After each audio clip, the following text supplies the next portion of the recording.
Si podemos resumir las últimas palabras de Jesucristo, se encuentran en el capítulo 2 y en el capítulo 3 de este maravilloso libro que se llama el Apocalipsis, y que la palabra apocalipto en el griego significa descorrer las cortinas.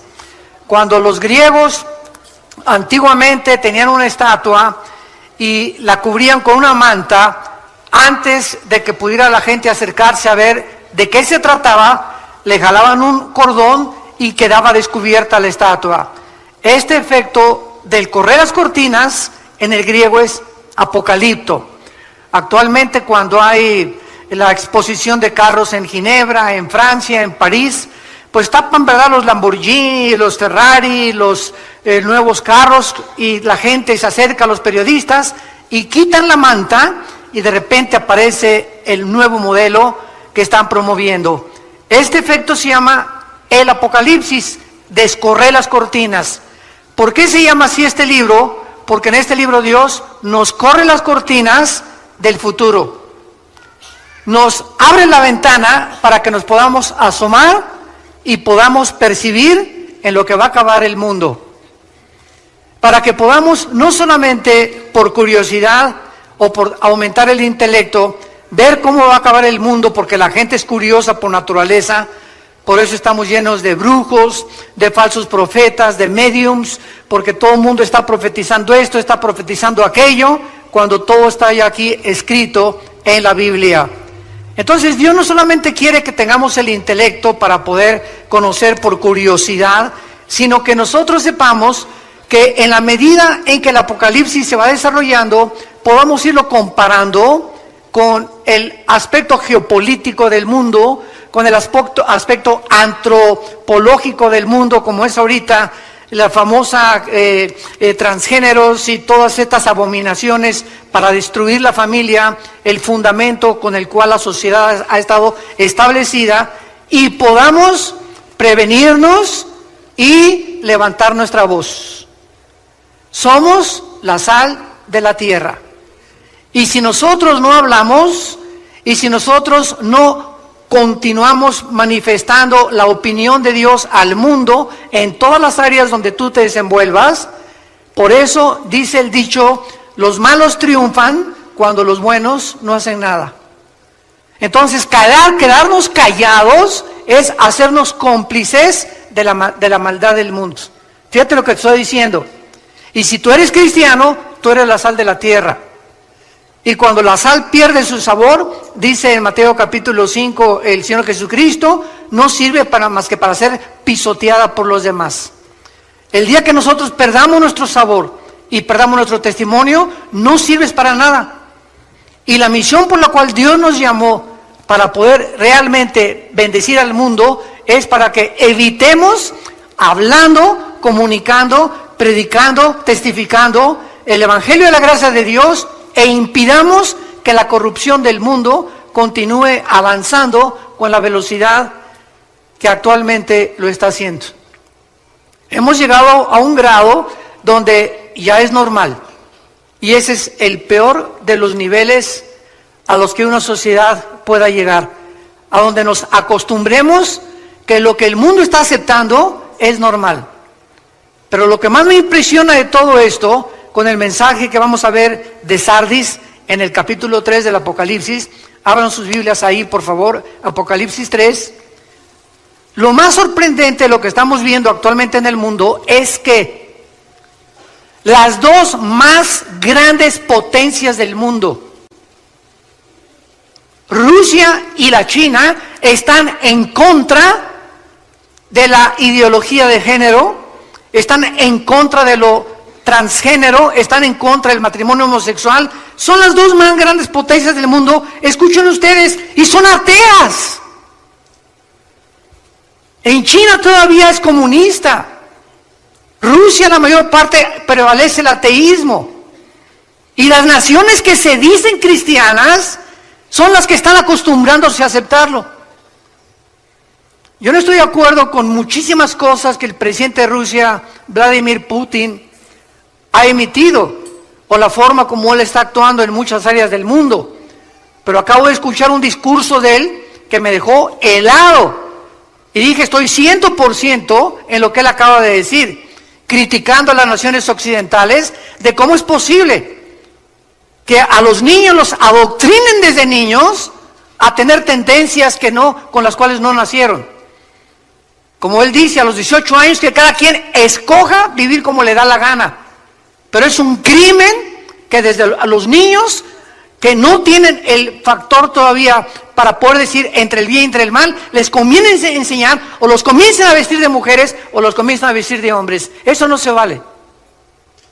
Eso no se vale. Y ya lo están haciendo en las escuelas. Y quieren forzarnos a nosotros a que lo aceptemos. Y es un crimen contra los niños. La forma más fácil de destruirlos psicológicamente a una criatura que todavía no forma todavía su forma y su conducta de pensar. ¿Cómo es posible que el mundo esté como esté? ¿Se acuerdan ustedes del libro de Jonás en el capítulo 1? Que él se escapa contra la voluntad de Dios. ¿Y a dónde va Jonás? En dirección opuesta.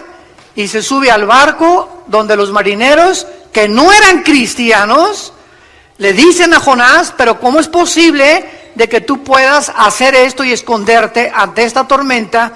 Y los marineros que no eran cristianos le dan ejemplo a José y lo echan a la borda cuando él acepta de que realmente la culpa de la tormenta se debe a él. Y así tenemos cientos de casos en el mundo entero. Y por eso es que nosotros ya debemos de cobrar reacción. El mundo está a punto de irse a una espiral de autodestrucción. Estamos en un mundo demasiado contaminado, demasiado sucio, demasiado perverso y depravado, sobre todo para las generaciones de nuestros hijos y de nuestros nietos. Tenemos que levantar la voz. Tenemos que decir, así dice el Señor. Aquí está la palabra eterna, los cielos y la tierra pasarán, pero mis palabras, dijo Jesucristo, no pasarán. En este mensaje a la iglesia de Sardis, capítulo 3 del Apocalipsis, versículo del 1 al 6, es una iglesia, o fue una iglesia Sardis, que desde luego representa también a muchas iglesias que han subsecuentemente seguido las mismas características o han mantenido las mismas normas que esta iglesia. Esta es la razón por la cual se nos da este ejemplo de estas 7 iglesias. ¿Saben ustedes que las vastas distancias del espacio interestelar son inimaginablemente intensas? Las estrellas más cercanas a nosotros tienen trillones de kilómetros de distancia, y estas distancias han forzado a los astrónomos y a los astrofísicos a poder sacar una unidad apropiada para medirlo, que se llama el año luz. Un año luz equivale a lo que la luz viaja a 300,000 kilómetros por segundo. Cuando Alberto Einstein sacó su famosa teoría E igual a mc al cuadrado, la energía es igual a la masa por la velocidad de la luz al cuadrado, se determinó desde hace más de, estamos hablando ya casi un siglo, que no hay nada en el mundo más rápido que la luz.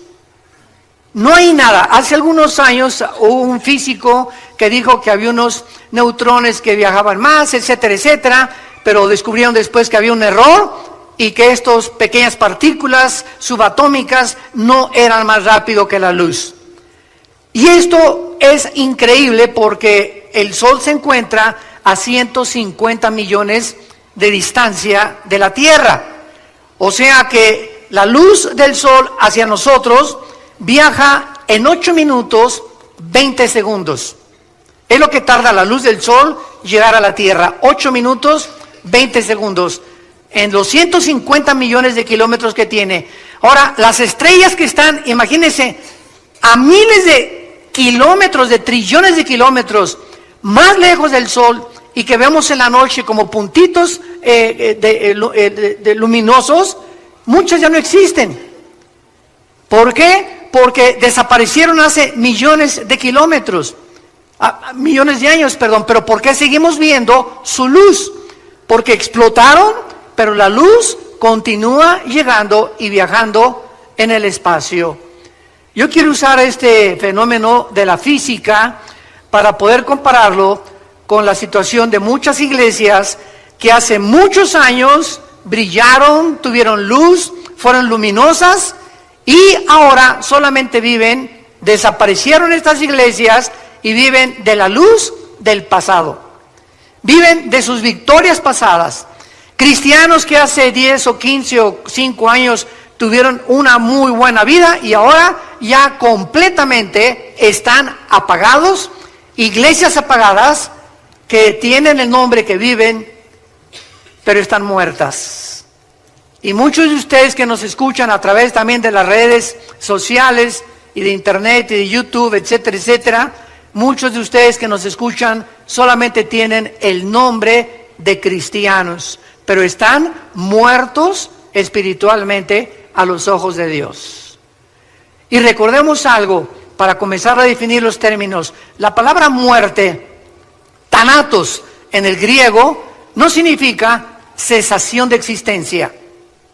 No significa dejar de existir o de vivir. La palabra muerte en la Biblia significa separación, si lo quieres apuntar. ¿Quiénes son los muertos espiritualmente? Los que están separados. Están existiendo, pero no tienen una relación viva, dinámica, orgánica con el Señor Jesús. ¿Quién es un muerto físicamente? Una entidad que ha dejado, que se ha separado, su cuerpo está en la tumba, pero su alma y su espíritu se han separado de su cuerpo. Es lo que la muerte física no es cesar de existir, y se han ido o al cielo o han bajado al infierno a esperar el juicio final. Entonces la muerte física es la separación del cuerpo, del alma y del espíritu. La muerte espiritual es la separación del espíritu, del alma y del cuerpo. Y la muerte eterna es la separación del espíritu, del alma y del cuerpo eternamente de la presencia de Dios. Siguen existiendo, pero están separados eternamente de Dios. Esta ilustración nos resume, repito, la situación de muchas iglesias que aún continúan brillando con la luz reflejada de un pasado brillante. Y vemos nosotros de qué forma el mundo va a acabar, dónde va a terminar. Hace algunos días tuve una reunión con varios pastores centroamericanos y me estaban preguntando que cuál era la opinión de nosotros acerca del futuro de la iglesia. Y les dije, bueno, he escuchado desde hace algunos años que han por ahí predicado Argentina para Cristo, Paraguay para Cristo, México para Cristo, España para Cristo. Y les dije yo, ¿de dónde sacaron estas tonterías? Porque en la Biblia no existe nada absolutamente de que una nación entera se vaya a convertir. Esto va a suceder hasta Apocalipsis 22 en el tiempo del milenio. Entonces la Biblia no profetiza ni tampoco nos exhibe que antes que venga Cristo la situación del cristianismo va a mejorar. Al contrario, la Biblia enseña que antes de que Cristo venga viene la apostasía. Segunda de Tesalonicenses 2, 3 y 4, antes que venga el anticristo vendrá la apostasía. Primera de Timoteo 4:1, el Espíritu dice que en los últimos tiempos muchos apostatarán de la fe. Mateo 24:12, el Señor Jesucristo hablando, por haberse multiplicado la maldad, el amor de muchos se va a enfriar. Segunda de Pedro capítulo 2, así como hubo falsos profetas y falsos apóstoles, así habrá en los últimos tiempos falsos apóstoles, falsos profetas, que harán mercadería de la gente. Entonces estamos ante un panorama negro. Sin embargo, en medio de esta apostasía siempre habrá un remanente. Siempre habrá en todas las naciones, en todas las iglesias, un pequeño, muy reducido, muy pequeño de verdaderos cristianos. Y a ese pequeño remanente tú eres el que debes de permanecer y pertenecer. Ese es el remanente que Dios va a cuidar, a protegernos de todo lo que viene en el mundo. Como dice aquí en Apocalipsis capítulo 3, versículo 10, por cuanto has guardado la palabra que yo te he dicho, es mensaje a Filadelfia, te guardaré de la hora de la prueba que ha de venir sobre el mundo. Dios va a proteger a ese remanente. Por lo que, dándonos cuenta de cómo el mundo es tan agresivo y cómo las fuerzas de la naturaleza han atacado al mundo, al planeta Tierra, huracanes, tsunamis, incendios, terremotos, etcétera, etcétera, siempre los ha habido en la historia, pero nunca habían convergido todos juntos, como ahora lo estamos viendo, uno tras otro, uno tras otro, uno tras otro. Solamente esta semana más de 62 terremotos hubo en el mundo. Nada más en 7 días. Muchos no se dan a conocer porque fueron de 3 grados, de 4 grados, de 5 grados, van aumentando, etcétera, etcétera.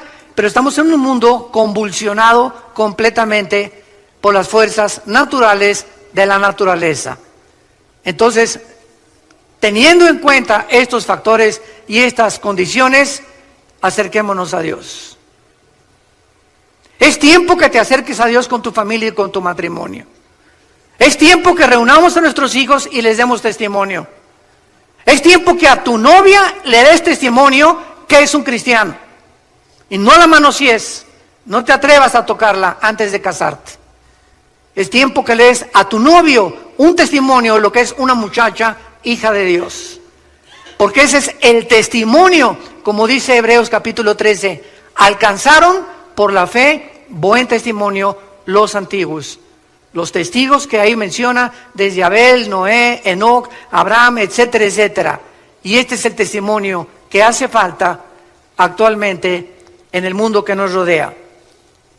El mensaje a la iglesia de Sardis dice así: escribe al ángel de la iglesia en Sardis, el que tiene los 7 espíritus de Dios y las 7 estrellas, dice esto: yo conozco tus obras, que tienes nombre de que vives y estás muerto. Sé vigilante y afirma las otras cosas que están para morir, porque no he hallado tus obras perfectas delante de Dios. Acuérdate pues de lo que has recibido y oído, y guárdalo, y arrepiéntete.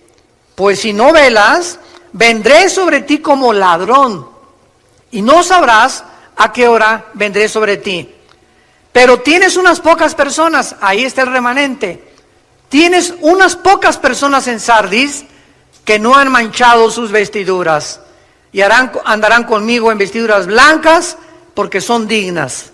El que venciere será vestido de vestiduras blancas, y no borraré su nombre del libro de la vida, y confesaré su nombre delante de mi Padre y delante de sus ángeles. El que tiene oído, oiga lo que el Espíritu dice a las iglesias. Sardis fue una de las ciudades más bellas del mundo entero. Fue fundada 1200 años antes de Cristo y fue la capital del reino de Lidia hasta el año 549, 550 antes de Cristo, cuando fue conquistada por Ciro, el emperador o el rey de Persia, que es ahorita Irán. Esta ciudad fue destruida por los jónicos en el año 501 antes de Cristo, y finalmente Sardis fue conquistada por Alejandro el Magno.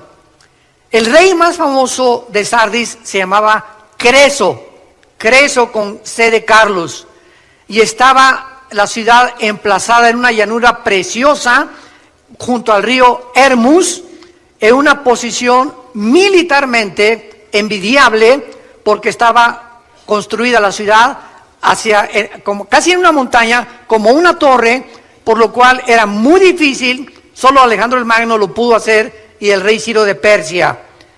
Era una ciudad riquísima en pepitas de oro. Ahí, dicen los historiadores, comenzaron a encontrarse las primeras pepitas de oro.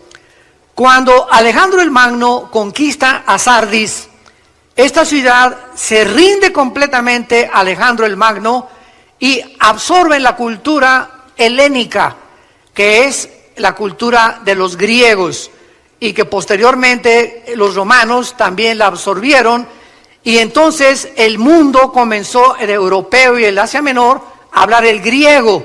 Vean ustedes de qué forma Dios preparó todo esto para que el Nuevo Testamento que tenemos nosotros haya sido escrito ¿en qué idioma original? En el griego. Así que el Nuevo Testamento, los originales, fueron escritos en el griego, porque el griego y el hebreo son los dos únicos lenguajes que sus letras tienen símbolos de número. Esto se llama gematría. Entonces, la B en griego es el 5, la X en griego, ¿no saben? El 10, el 2X, 20, 3X, el 50, ¿verdad? Bueno, sí saben griego. Entonces, esta es la razón también, y aparte que las palabras griegas, como las palabras hebreas, tienen 4 o 5 significados. ¿Qué quiero decirles? Por ejemplo, la palabra padre en español, ¿qué significa? Progenitor, ¿no? Pero también significa bonito. ¿Cómo? ¿Qué padre está el cielo? Oye, ¿qué padre vestido traes? ¿Qué le estás diciendo? ¿Que ese vestido lo engendró quién? No, ¿verdad? Pero vean ustedes cómo usamos barbarismos en todos los idiomas, y entonces usamos palabras que si las queremos traducir no tienen traducción. En inglés, por ejemplo, imagínense, what father is the heaven? Dile eso a un americano y no te va a entender. ¿Qué padre está el cielo? Es algo que pertenece solamente y que nosotros entendemos. Por eso mi esposa y yo, cuando oímos chistes en Estados Unidos, casi nunca los entendemos, y cuando contamos chistes nosotros, sobre todo los de Cantinflas, menos los entienden ellos, ¿verdad? Bueno, esto es impresionante, porque esta es la razón por la cual el griego fue absorbido por las culturas antiguas para preparar el camino a la predicación del Evangelio de la gracia de Dios. El emperador romano Tiberio, ya cuando Roma conquistó a Grecia, reconstruyó esta ciudad de su tesoro personal de 10 millones de sestercios. 10 millones de sestercios equivalen a $1 millón del siglo XXI.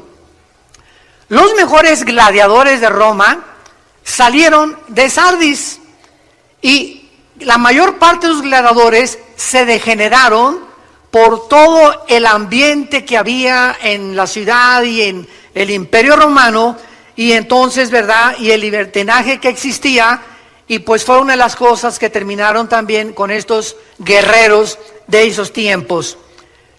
Las personas de Sardis adoraban a la diosa Cibeles. Me acuerdo que ahí en Tecamachalco, en México, hay una calle que se llama La Fuente de Cibeles. Bueno, esa palabra Cibeles viene de la diosa de Sardis, que también tenía el nombre de Artemisa, que era la diosa de la fertilidad.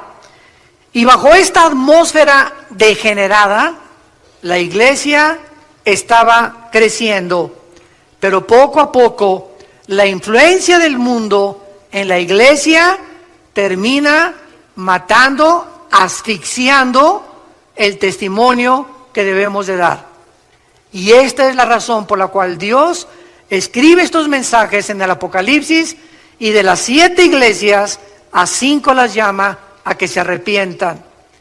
Porque si Cristo viene ahorita saliendo el servicio, o hoy en la noche, o mañana, o dentro de un año o varios años, y tú te encuentras en la condición en la que tú te encuentras actualmente, te vas a quedar. Te vas a quedar. Porque ya las trompetas del Apocalipsis oyen en el cielo, y va a haber millones de personas que llenan actualmente las iglesias que se dicen cristianas en el mundo entero, que no se han arrepentido nunca de su vida.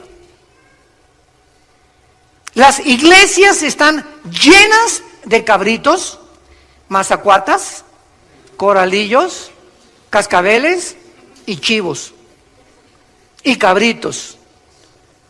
Y la cantidad de ovejas en las iglesias es reducidísima.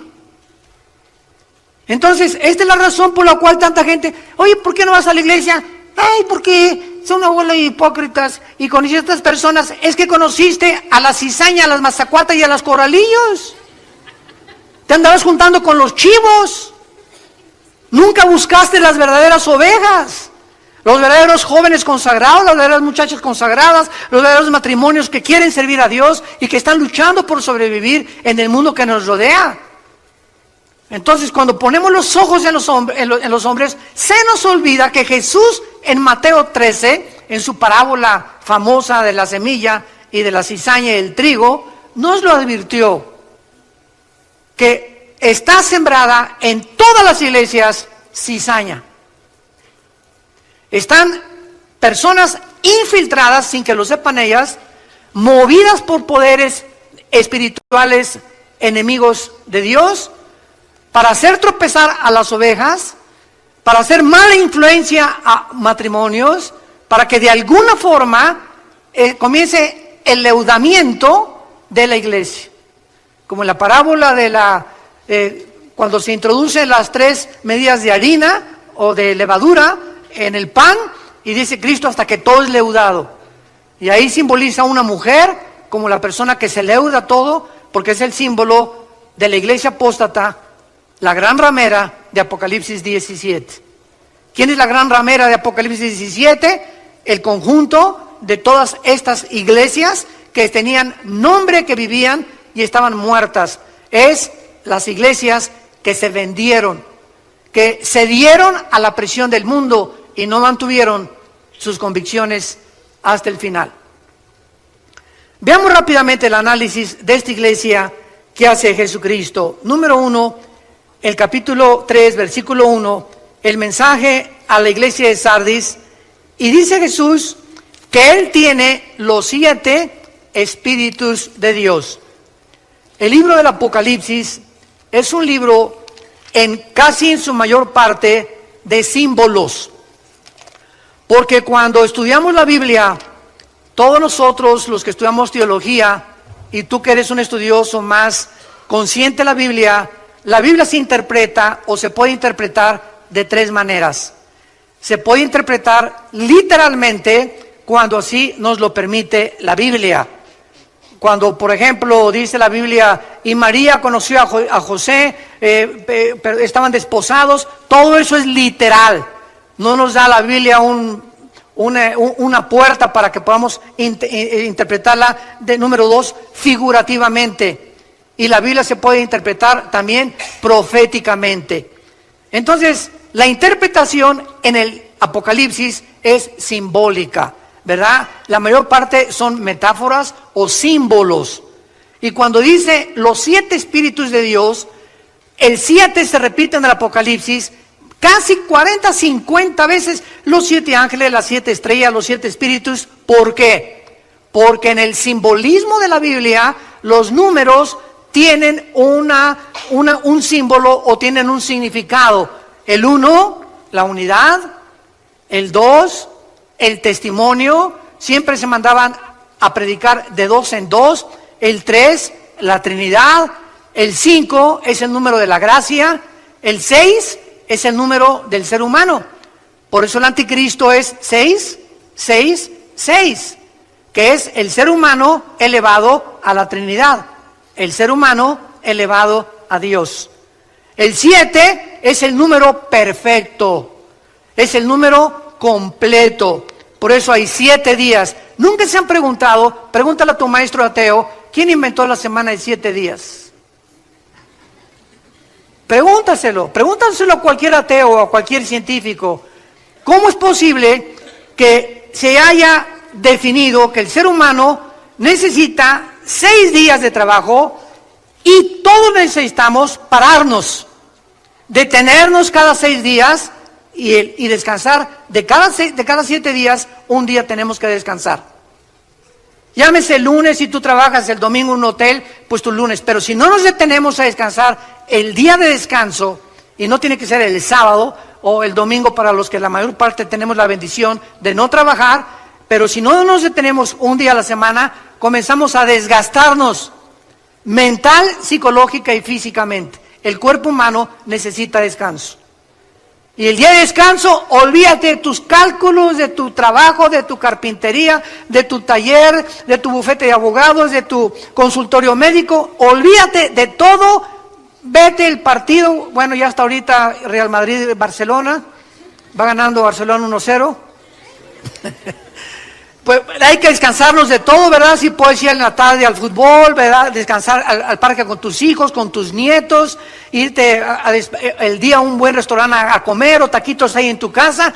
Pero tratemos de el cerebro, las neuronas, librarnos de la presión de los pensamientos, porque así nos diseñó Dios. 6 días y 1 tenemos que descansar. Muy bien, en Isaías 11, versículo 1 y 2.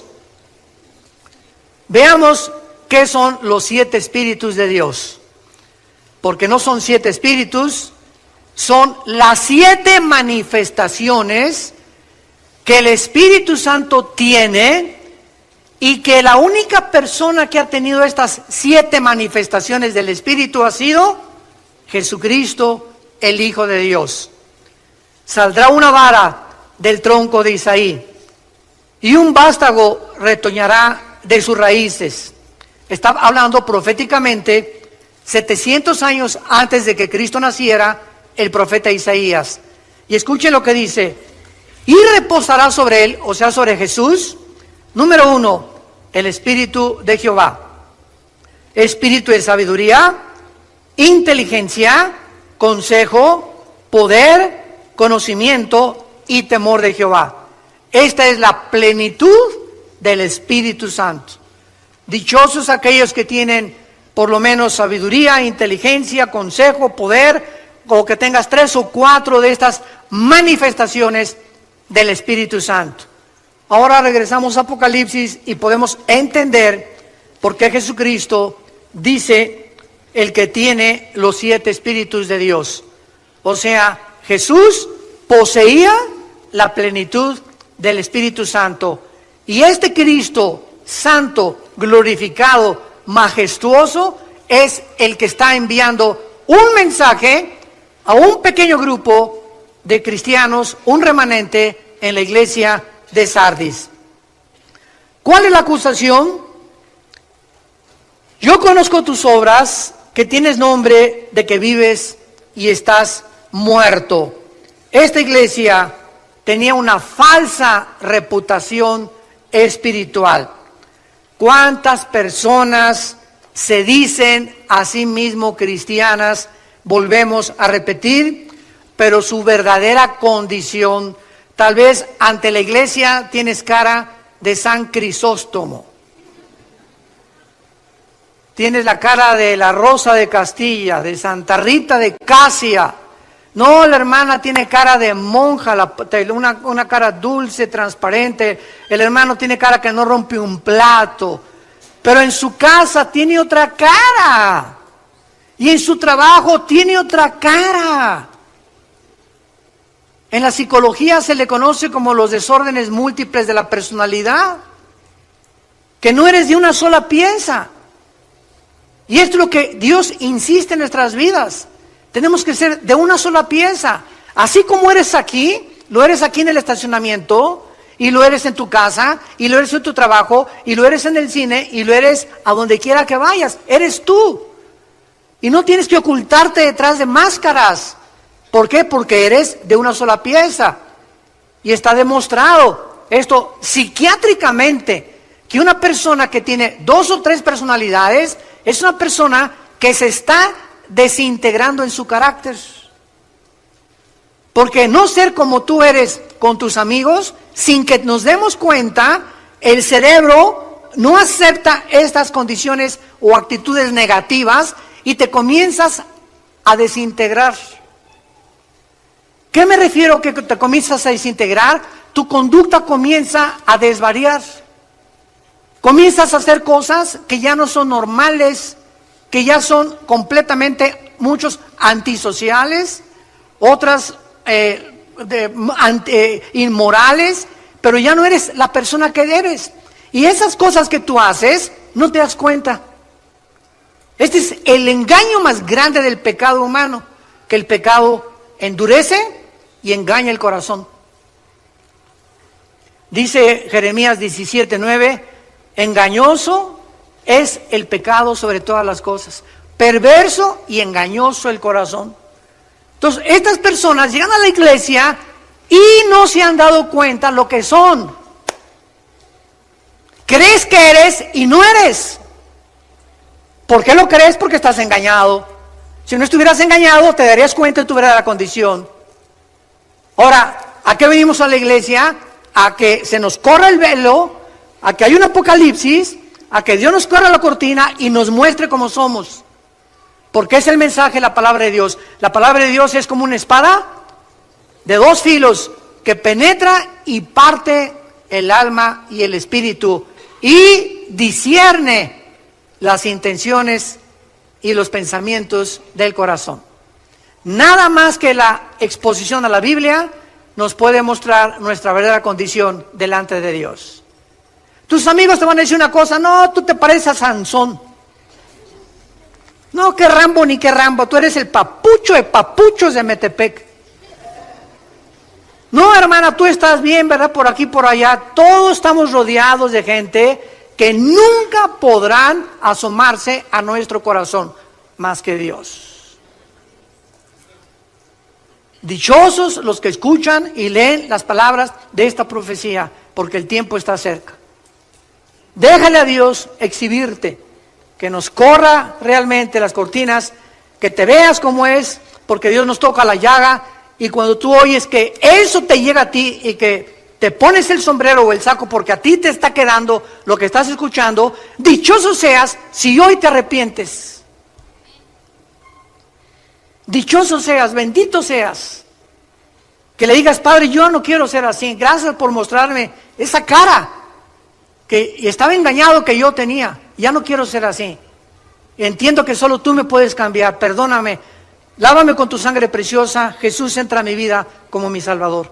Te necesito, Señor.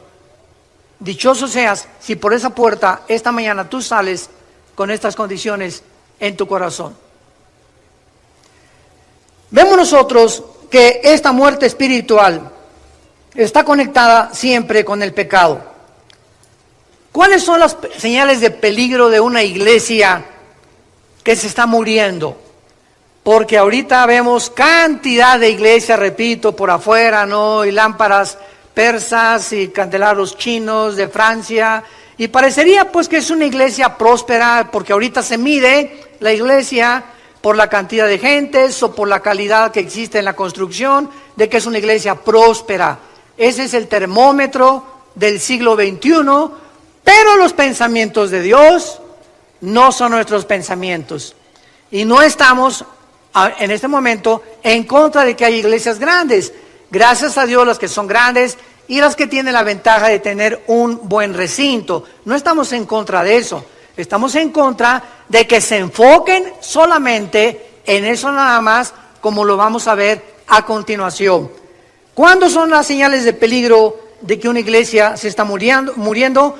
Cuando las actividades de la iglesia se enfocan en actividades sociales o de construcción en lugar de un cambio del corazón de las gentes mediante el evangelio y la predicación de Jesucristo.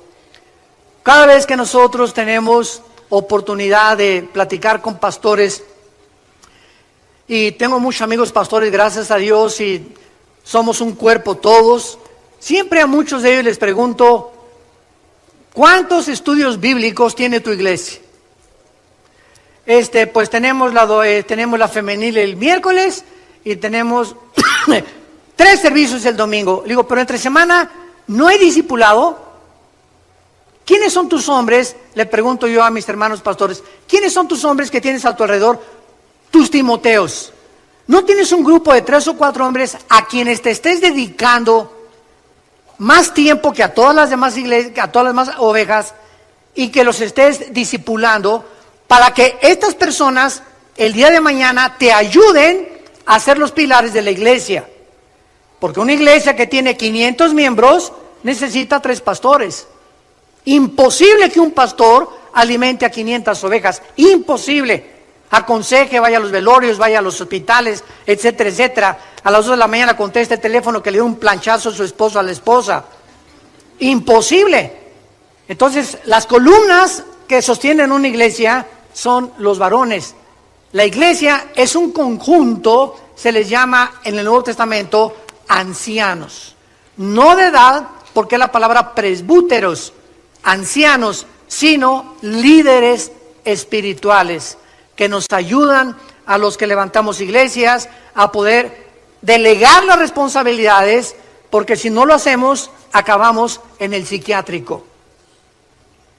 Entonces, si una iglesia no tiene estudios bíblicos y no está discipulando entre semana a las iglesias, es una iglesia que ya se le olvidó el mandamiento de Mateo 28, 19 y 20, la gran comisión. Todos se lo saben de memoria. Muere Cristo y sube al cielo y dice: toda potestad me es dada en los cielos y en la tierra. Id y predicar el evangelio y hacer discípulos en todas las naciones. ¿Qué es hacer un discípulo? Hacer seguidores. La palabra discípulo es matetus en el griego, matetus, que significa el que sigue a otro. Eso es lo que es un discípulo. Vean lo que Jesús dijo en Juan capítulo 8, versículo 31 en adelante. Esto es impresionante porque Jesús estaba hablando a los que ya habían creído en Él. Juan 8, 31. Dijo entonces Jesús a los judíos que habían creído en Él. Y las iglesias cristianas pues están llenas de personas, porque si no, no irían, que dicen que creen en Jesús. Pero fíjate lo que dice la Biblia, ¿qué significa creer en Jesús? No solo intelectualmente. Jesús les dijo: si ustedes permanecen en mi palabra, serán verdaderamente, ¿qué cosa? O sea, si ustedes continúan también todos los días tus devocionales en tu casa, estudios bíblicos en la iglesia, etcétera, etcétera, entonces te conviertes de cristiano a discípulo. Y no todos los cristianos son discípulos. Solo los discípulos son cristianos. Y conocerán la verdad, y la verdad os hará libres. ¿Por qué hay tantos cristianos que se dicen cristianos, que vienen a las iglesias y todavía celebraré Halloween? ¿Pondré árbol de Navidad en diciembre? ¿Qué tan apretados debe la mujer llevar los pantalones? ¿Deben de tatuarse los jóvenes? Siempre están con tonterías de esas, fijándose siempre en estas cosas superficiales que no es lo que hace un verdadero cristiano.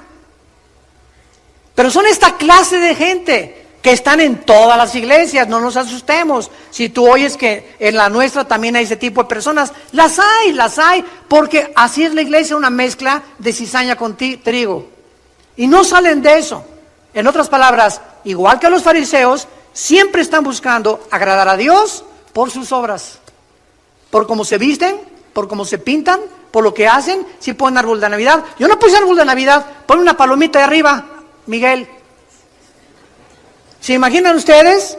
En Navidad, el Señor, a ver, el arcángel Miguel, vayan a ver quién no puso árbol de Navidad y le ponen paloma. Los que pusieron árbol de Navidad, aunque estén contentos y llenos de la gracia y del Espíritu Santo, pones una tacha. Porque a mí no me gustan las esferas. Por el amor de Dios, ya entendamos lo que es el cristianismo. Es algo interno del corazón. Romanos 14, el reino de Dios no consiste en bebida, comida, lo que hagamos, sino en gozo y paz en el Espíritu Santo. No le preguntes, ¿tiene los tatuajes? Pregúntale si tiene gozo y paz en su corazón. Y por el amor de Dios, un gordo no se atreva a criticar a alguien que está tatuado. Yo se los he dicho. ¿Por qué, hermano? Porque tú no eres un templo del Espíritu Santo, eres una catedral del Espíritu Santo. Tú le estás haciendo más daño a tu cuerpo que alguien que se puso un dibujo ahí en el brazo o en la panza o en el ombligo. Así que la Biblia dice que somos templo del Espíritu Santo, que es nuestro cuerpo, cuidámoslo. Entonces no nos atrevamos, es lo que les digo, apuntar un dedo así, porque hay 3 que nos apuntan a nosotros. Cada vez que tú haces así, hay 3 apuntándonos a nosotros. Cuidemos la forma en la que nosotros vivimos ya. Tenemos que madurar. Regresamos a Apocalipsis. Y ojalá que sigan aprendiendo hoy cosas más intensas del Espíritu de Dios. Tienes nombre de que vives y estás muerto. Vemos pues nosotros que hay una fe que puede ser imitada. Hay una fe que puede ser imitada. O sea, hay un arrepentimiento que no es arrepentimiento, es remordimiento. Y veamos nosotros en 2 Corintios capítulo 7 la diferencia entre el remordimiento y el arrepentimiento. 2 Corintios 7, versículo 10. Porque la tristeza que es según Dios, o sea, cuando realmente nuestra tristeza es el fruto de que Dios está trabajando en nuestro corazón, produce arrepentimiento para salvación. De que no hay que arrepentirse, pero la tristeza del mundo produce muerte. En otras palabras, llega una muchacha y una persona, hermano, pues caímos en la fornicación o hice este pecado y el otro, hay una tristeza tremenda en mi corazón. Hay que fijarnos que esa tristeza no sea porque voy a tener que recoger la cosecha y ahora ¿quién me va a poder recoger con mi niño? Voy a quedar embarazada porque soy madre soltera. Esa tristeza no es de Dios, esa tristeza es porque estás teniendo miedo de lo que la gente diga y de las consecuencias que vas a tener.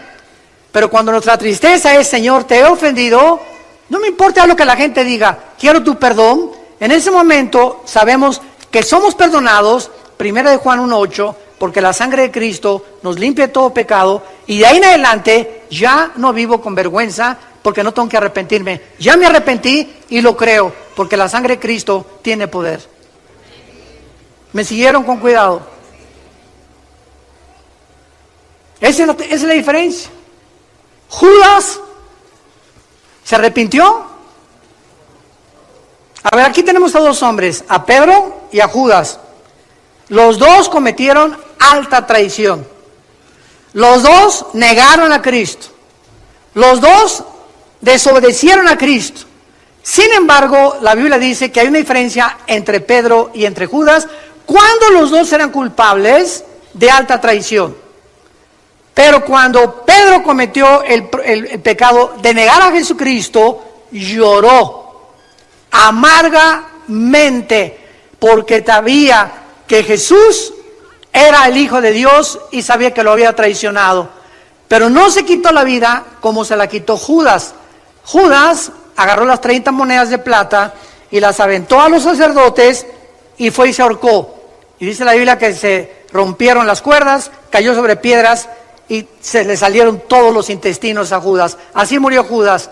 Si él hubiera creído que Jesús era el Hijo de Dios, no se hubiera matado. No se hubiera quitado la vida. Hubiera creído que hay perdón en la cruz que iba Cristo a enfrentar. Pero él no creyó nunca en Cristo. Él nunca fue salvo. Jesús mismo dijo en Juan que era un diablo desde que Dios lo llamó. Y formaba parte del plan de Dios para demostrarnos que siempre, siempre, siempre habrá gente cerca de ti y cerca de nosotros, diablos. Y muchas veces tarda tiempo en descubrir quiénes son nuestros verdaderos amigos. Los que verdaderamente en tiempo de la prueba están con nosotros o están contigo. Es el mundo que vivimos. No todo es angelitos, no todo es Disneylandia, no todo es Reino Ventura. Estamos en un mundo donde hay lobos rapaces junto a ti, atrás de mí, a tu derecha y a tu izquierda. Es un mundo muy feo el que vivimos, y si estamos bajo el amparo del Señor, Él nos cuidará, nos fortalecerá, nos librará del lazo del cazador, de la peste destructora, y mandará sus ángeles a que nos rodeen. ¿Por qué? Porque en Él hemos puesto nuestra confianza. El Salmo 91. Hay una fe que no es real, hay una creencia que no es real. En Hechos capítulo 8, Simón el mago creyó. ¿Se acuerdan ustedes? Pero en realidad, él quería el don del Espíritu Santo, oigan esto, para hacer negocio. ¿Cuántos pastores que me escuchan a través de las redes sociales están entrando al ministerio porque fracasaron como ingenieros, como arquitectos, o por lo que quiera, y están buscando un modus vivendi y se meten de pastores para hacer dinero? Cosa que te equivocas, gana nada más de mecánico que de pastor. Va a tardar muchos años para que Dios pueda levantar tu iglesia, muchos años. Pero todos ya quieren así, a la marucha, una iglesia a la marucha. Y a los 2, 3 años tengo una iglesia, 500 miembros, etcétera, etcétera, y ya, ¿sabes una cosa? Es un camino muy largo que recorrer, pero muy largo. Nosotros los 3 años, cuando Dios me llamó al ministerio, estuve 3 años viviendo con indígenas entre Guerrero y Oaxaca, de misionero, durmiendo en el suelo, tapándome en pisos de adobe con periódicos, y mi cojín era un ladrillo envuelto con 3 o 4 periódicos del Excelsior de aquel tiempo, y del Esto, y de la revista Alarma, que también se vendía en aquel tiempo. 3 años, y después 4 o 5 años de muchísimos padecimientos y una pobreza impresionante. Así que no es de la noche a la mañana cuando Dios nos bendice. Dios bendice la perseverancia. Y pasan muchos años para que tu corazón sea probado, que tú realmente eres un hombre y una mujer de Dios. Y en las pruebas lo vas a manifestar. Hay una santidad que no es real. Joás, el rey de Judá, se recubrió con un manto de santidad irreprochable, ¿verdad? Y Judas, ¿quién más que Judas? ¿Quién se iba a imaginar en la última cena, cuando Jesús dice, uno de ustedes me va a traicionar? Nadie de los discípulos, ni por acá les pasó que iba a ser Judas el traidor. Estaba tan perfectamente bien disfrazado y camuflajeado que nadie lo pudo saber, pero el Señor conoce los corazones. Hay un amor también que no es real, que solo consiste en emociones. Vivimos tiempos difíciles y hay una humildad también que es falsa. Es una humildad que muchas veces detrás de una capa de modestia y de sencillez se esconde un corazón terriblemente orgulloso. ¿Cómo lo descubres? Muy fácil, cuando te vas a estacionar. Tenemos gente aquí que se llaman de seguridad con su gafete. Por favor, no estacione ahí. ¿Qué no sabes quién soy? Yo no soy de la prole, ¿eh? Yo soy pirruris. Por el amor de Dios. Ya, bájale 5 rayitas. Claro que sí, mi comandante, usted, aunque no traiga, sea policía, lo obedezco porque trabaja para la iglesia, usted sabe lo que está haciendo y obedecemos. En estos pequeños detalles nos damos cuenta cuánto hay dentro de nosotros de orgullo y de falta de humildad. Y no queremos que nadie nos diga nada. ¿Por qué? Tú no sabes quién soy, yo me estaciono donde yo quiero. ¿Te das cuenta? Eso es lo que demuestra el corazón. En los pequeños instantes que Dios te mandó a esa persona para probar tu corazón, ya saliste reprobado. Padre, te damos gracias en el nombre de Jesucristo por tu palabra. Continuaremos, Padre, examinando este mensaje, esta iglesia, donde las condiciones eran deplorables, así como lo es la vida de muchos que se dicen que te siguen y que son cristianos y realmente están muertos, aunque ellos crean que están vivos. Gracias porque la exposición a tus palabras nos desnuda, nos corre completamente las cortinas viciosas que tenemos en el corazón, que nos impiden ver cómo somos ante ti. Recordamos las palabras de David en el Salmo 19. ¿Quién reconocerá sus propios errores? ¿Quién? Oh Dios, le decía David a Dios, muéstrame mis errores escondidos, mis pecados ocultos que yo no puedo ver. Arrepiéntete con todo tu corazón y dile: Jesús, te pido perdón por mis pecados. Creo que en esa cruz pagaste por ellos con tu sangre y te pido que entres a mi vida, porque creo que a los 3 días te levantaste de los muertos y puedes vivir en mi corazón como mi Señor y mi Salvador. En tu nombre santo. Amén.